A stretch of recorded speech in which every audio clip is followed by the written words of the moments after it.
مسلمان فلسطین سے محبت کیوں کرتے ہیں؟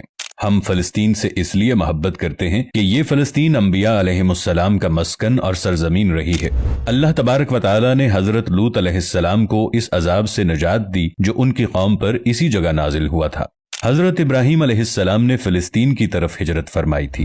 حضرت داؤد علیہ السلام نے اسی سرزمین پر سکونت رکھی اور یہیں پر ایک محراب بھی تعمیر فرمایا تھا۔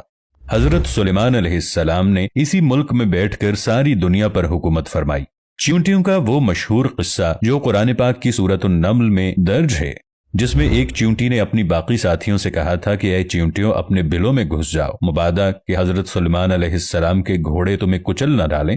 یہی اس ملک میں واقع اسقلان شہر کی ایک وادی میں پیش آیا تھا، جس کا نام بعد میں وادی النمل یعنی چیونٹیوں کی وادی رکھ دیا گیا تھا۔ حضرت زکریا علیہ السلام کا محراب بھی اسی شہر میں ہے۔ حضرت موسیٰ علیہ السلام نے اسی ملک کے بارے میں اپنے ساتھیوں سے کہا تھا کہ اس مقدس شہر میں داخل ہو جاؤ۔ انہوں نے اس شہر کو مقدس اس کے شرک کے پاک ہونے اور انبیاء علیہ السلام کا مسکن ہونے کی وجہ سے کہا تھا۔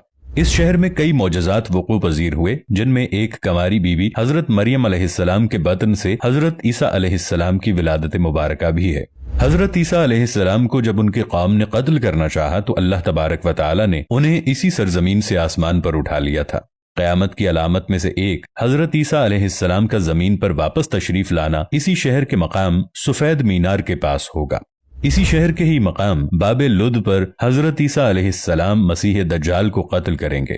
فلسطین ہی ارض محشر ہے۔ اسی شہر سے ہی یاجوج ماجوج کا زمین میں قتال اور فساد کا کام شروع ہوگا۔ اسی شہر میں وقوع پذیر ہونے والے قصوں میں سے ایک قصہ طالوت اور جالوت کا بھی ہے۔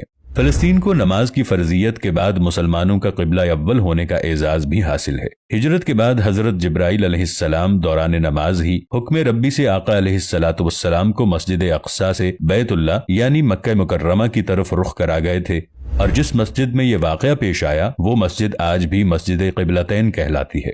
حضور اکرم صلی اللہ علیہ وآلہ وسلم معراج کی رات آسمان پر لے جانے سے پہلے مکہ مکرمہ سے یہاں بیت المقدس یعنی فلسطین لائے گئے۔ سرکار دو عالم صلی اللہ علیہ وآلہ وسلم کی اقتداء میں انبیاء علیہم السلام نے یہاں نماز ادا فرمائی۔ اس طرح فلسطین ایک بار پھر سارے انبیاء کا مسکن بن گیا۔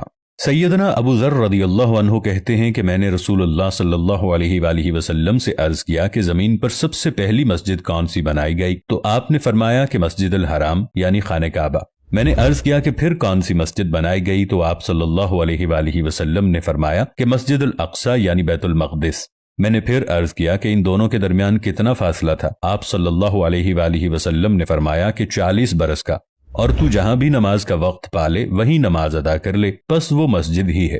نبی اکرم صلی اللہ علیہ وآلہ وسلم کے وصال کے بعد حضرت ابو بکر رضی اللہ عنہ کو ارتداد کے فتنے اور دیگر کئی مشکلات کا سامنا رہا۔ ان کے لیے عسکری اور افرادی قوت کی اشد ضرورت کے باوجود ارض شام یعنی فلسطین کی طرف آپ صلی اللہ علیہ وآلہ وسلم کا تیار کردہ لشکر بھیجنا بھی ایک ناقابل فراموش حقیقت ہے۔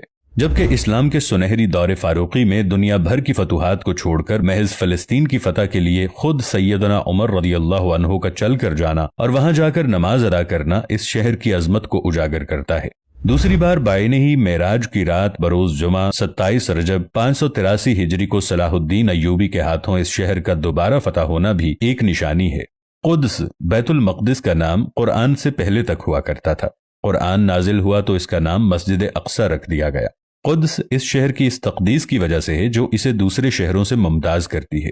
اس شہر کے حصول اور اسے رومیوں کے جبر و استبداد سے بچانے کے لیے 5000 سے زائد صحابہ کرام نے جام شہادت نوش کیا، اور شہادت کا باب آج تک بند نہیں ہوا۔ یہ سلسلہ ابھی تک جاری ہے، اسی لیے یہ شہر شہیدوں کا شہر ہے۔